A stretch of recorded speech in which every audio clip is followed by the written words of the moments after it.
We want to turn now to CBS News Foreign Affairs correspondent Margaret Brennan at the White House. And Margaret, we just mentioned the call made to Donald Trump by the president, the invitation to visit the White House this Thursday.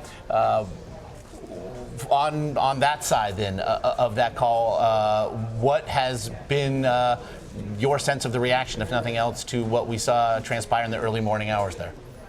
Well, White House aides here are very quiet. They're stunned. They're incredibly disappointed as their candidate, their President Obama, who they took on the campaign trail to try to keep his successor, Hillary Clinton, in keeping basically an extension of his presidency.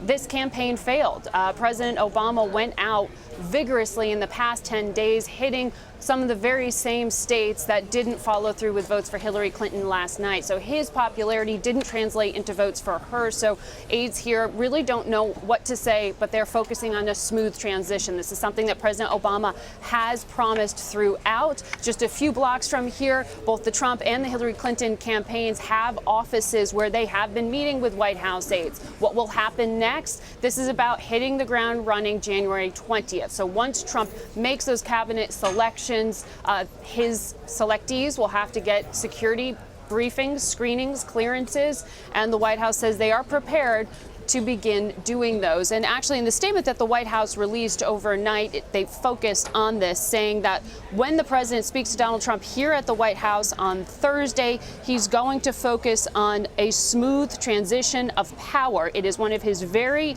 top priorities.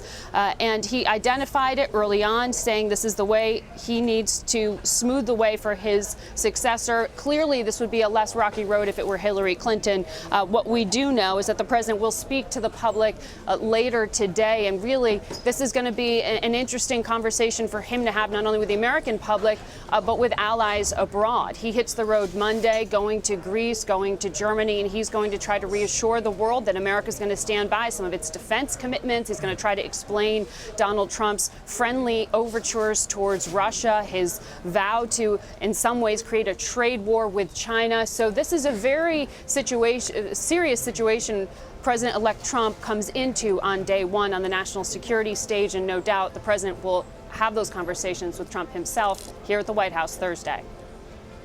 Margaret Brennan at the White House, thanks for that.